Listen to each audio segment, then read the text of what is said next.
SLA News 12 starts with breaking news.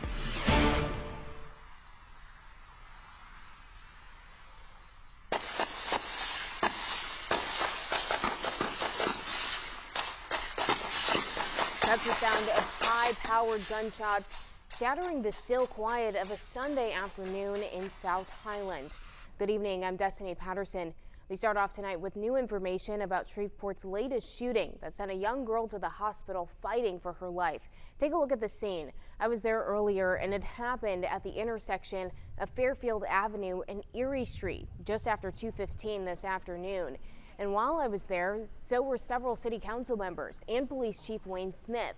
Smith tells us a rolling shootout involved at least 3 vehicles and at least one of those many gunshots landed inside of a nearby home, hitting a girl with a stray bullet. The chief says while they search for those vehicles, they're considering many parts of the city to be a part of that crime scene. Encompasses this block of Fairfield where we are right now, Erie Street, Betty Virginia Park, Line Avenue. It encompasses quite a large area. So this is a terrible tragedy. My heart goes out to the family. My prayers are with them. We've got to work together as a council, as a community, and as a body of elected officials to make sure that this stops happening throughout the city. We've learned police have recovered at least one of those vehicles involved, and we'll keep you updated as we learn more information. Well, good evening, Arklatex First Alert Meteorologist Jessica Moore here, taking a live look at satellite and radar right now. Most of the Arklatex is dry, but all the activity is further to the south right now, and we're continuing to keep an eye on this as this tries to continue to move northward into parts of southern Arklatex. But right now, we're still looking at mostly dry skies here across parts of Sabine Parish and over towards Natchitoches Parish. There is this outflow boundary right now that may clip parts of southern Sabine and Natchitoches Parish over the next couple of minutes or so, but heavy showers and storms look to try to make that track northward, so something I'll be watching, but right now some of it just kind of fades away as it moves to the Arklatex. We do have more chances for rain, not just for today or tomorrow or Tuesday, but rain chances and storms come back on your Thursday. Pointing out Thursday, though, because this is our next chance right now, what it's looking like for severe storms as a low pressure system and cold front move through the Arklatex on your Thursday. Again, that's right now looking at our potentially best severe weather chance as we head into the work week. So we're going to dive a little bit more into that coming up in your full forecast. Right now, temperatures are in the mid to upper 80s, a very warm 87. Very warm 89. Temperatures are expected to stay in the low to mid 80s as we head into the rest of your work week. I'll track that out and more coming up. The Sevier County Sheriff's Office is looking for this man. This is 86-year-old Jerry McCoy. McCoy was reported missing yesterday afternoon in DeQueen, Arkansas. Deputies say he's 5 feet 7 inches tall and weighs 165 pounds. McCoy may also be traveling in a 2016 black Nissan Frontier. So if you have any information, you're asked to call that number that you see there on your screen. A man is fighting for his life tonight after being shot in the head yesterday. Shreveport police say the victim was sitting in a black SUV when a suspect shot at him multiple times. At least one of those hit the victim in the head. Officers tell us the victim and the suspect likely knew each other. The victim was taken to a local hospital while police look for that suspect. Police in New Orleans are looking for whoever is behind Friday night's shooting that hurt 6 people. Investigators say it was the result of a gang feud, and many people in the neighborhood say they're disturbed by another round of gunfire. Harrison Golden reports. There got to be some sort of a better policy.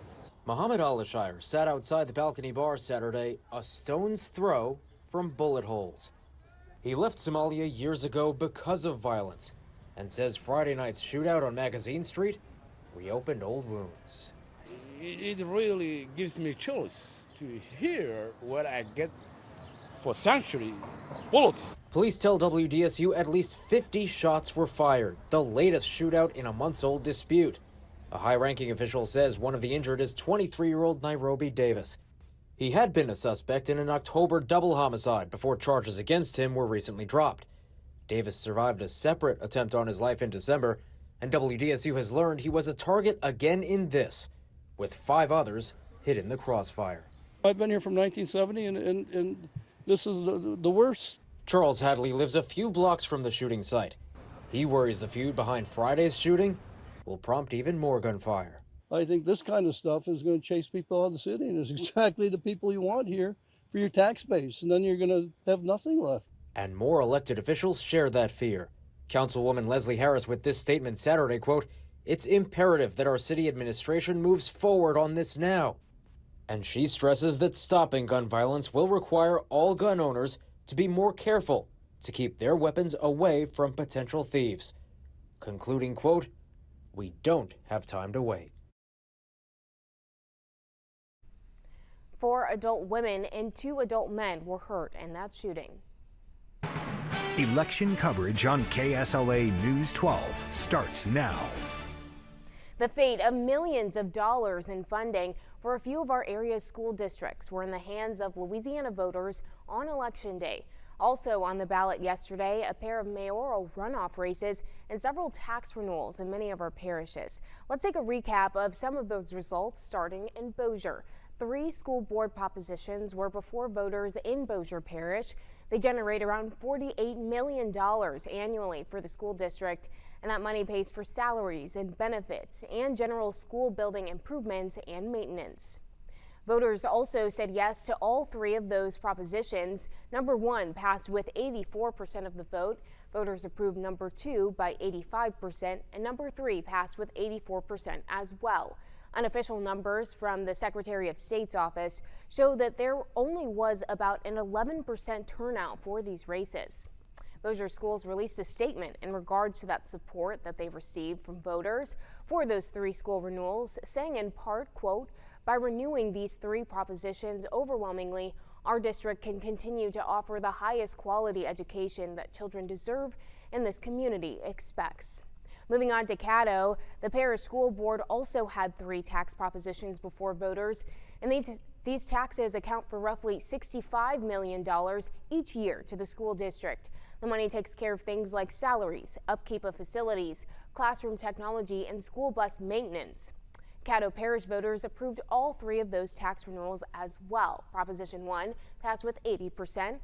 Proposition 2 passed with 78%, and Proposition 3 was approved by 80%. Just like in Bossier, turnout for this election was very low. Unofficial numbers from the Secretary of State's office put the turnout at just 7%. Caddo Parish School Board President Tony Nations released a statement on those renewals, saying, quote, "He offers his heartfelt thanks to the citizens of Caddo Parish for their continued support of our school millages," end quote. In Sabine Parish, voters there were asked to approve a 1/4-cent sales tax renewal that helps fund law enforcement. Voters passed the proposition with 76% of the vote. Now, for the rest of last night's results, you can find all of those election numbers in your KSLA News 12 app. Now, you have one more week to enjoy Springfest at the State Fairgrounds in Shreveport. And as you know, safety is always a big topic when it comes to large events. So we decided to take a look into the safety and security measures in place at Springfest. Organizers tell us that safety is a top priority for them. At our gates, everyone that's coming in will be metal detected to check for any weapons or anything. And then we also search bags at the gate. We now have a 32 camera system, and we can see just about every point inside the fair, which those cameras are tied into the real-time crime center, which is also tied into the police command bus that's on site here.